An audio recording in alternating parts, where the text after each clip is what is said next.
بسم اللہ الرحمن الرحیم۔ ناظرین محترم، سوال کیا جاتا ہے کہ شدید سردی میں وضو کی جگہ کیا تیمم کیا جا سکتا ہے؟ اگر کسی کے اوپر غسل جنابت فرض ہو جائے تو کیا شدید سردی کے اندر وہ غسل کی جگہ تیمم کر سکتا ہے یا نہیں کر سکتا؟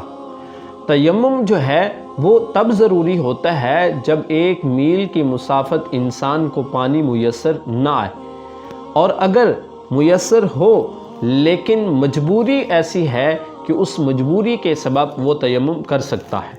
اگر شدید سردی کے اندر رات کے وقت کسی نے اپنی بیوی سے ہمبستری کر لی یا غسل جنابت اس پر فرض ہو گیا، احتلام ہو گیا، تو اب وہ کیا کرے گا؟ تو وہ نہائے گا، غسل کرے گا۔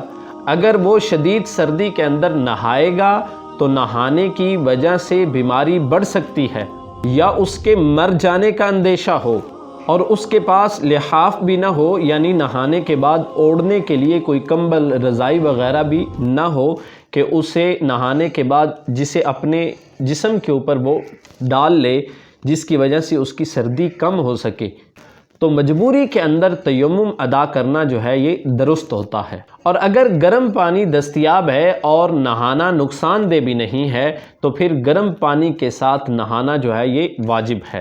اگر انسان دیکھتا ہے کہ وہ نہائے گا اور اس کی بیماری جو ہے وہ بڑھ سکتی ہے، بیماری شدت اختیار کر سکتی ہے، مر جانے کا خدشہ ہو، یا بعض اوقات ایسے ہوتا ہے کہ پانی اتنا شدید سرد ہوتا ہے کہ جب دماغ پر پڑے تو اس کا دماغ جو ہے وہ سن ہو جاتا ہے اور اس کی وجہ سے اس کو بیماری ہونے کا، کوئی نہ کوئی بیماری ہونے کا خدشہ ظاہر ہو جائے، تو ایسی حالت کے اندر وہ پھر تیمم کر سکتا ہے۔ سنن ابی داؤد کی ایک حدیث مبارکہ آپ کے سامنے رکھتا ہوں کہ حضرت عمر بن عاص رضی اللہ تعالی عنہ روایت کرتے ہیں کہ ہم ایک غزوہ پر تھے اور شدید سردی تھی، اور اس سردی کی رات کے اندر مجھے احتلام ہو گیا۔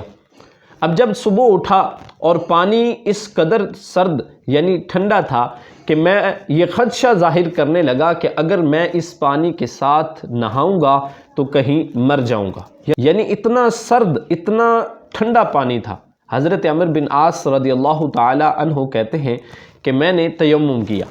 جب تیمم کر لیا، تیمم کے بعد میں نے ان بقیہ جو لوگ تھے ان کی امامت کروائی۔ اب دیکھیں کہ امامت کروا رہے ہیں حضرت عمر بن عاص، کہتے ہیں میں نے امامت کروائی اس حال کے اندر تیمم کر کے، حالانکہ غسل میرے اوپر ضروری تھا، فرض تھا۔ پھر جب ہم سرکار دو عالم صلی اللہ علیہ وآلہ وسلم کی خدمت میں حاضر ہوئے تو لوگوں نے آپ صلی اللہ علیہ وسلم کو یہ سارے کا سارا معاملہ، یہ واقعہ بیان کیا۔ تو نبی رحمت صلی اللہ علیہ وسلم نے مجھ سے پوچھا تو میں نے بتایا کہ یا رسول اللہ صلی اللہ علیہ وسلم، اگر میں اس ٹھنڈے پانی سے نہاتا، غسل کرتا تو مجھے خدشہ تھا کہ کہیں میں مر نہ جاؤں۔ تو نبی اکرم صلی اللہ علیہ وآلہ وسلم مسکرا پڑے۔ تو آقا علیہ الصلوۃ والسلام صرف مسکرائے۔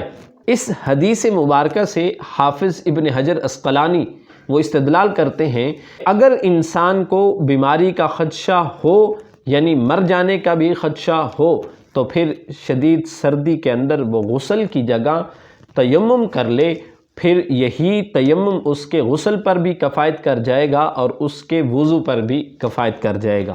تیمم کا طریقہ کیا ہے؟ کوئی بھی مٹی کی مثل ایسی چیز، اس پر تیمم کیا جا سکتا ہے۔ سب سے پہلے ہاتھ جو ہے وہ اس جگہ پر لگانے ہیں، اور لگا کر مٹی یا اس کی مثل کوئی بھی چیز اس جگہ پر ہاتھ لگائیں۔ ہاتھ لگانے کے بعد اس کو اس طرح جھاڑ لے ہلکا سا، اور پھر ان ہاتھوں کو اپنے چہرے پہ ماریں، پھر اس کے بعد اپنی دونوں بازوؤں کے اوپر، کونیوں سمیت جو ہے وہ اپنے بازوؤں کے اوپر ماریں۔ آپ کا تیمم جو ہے وہ ہو جائے گا۔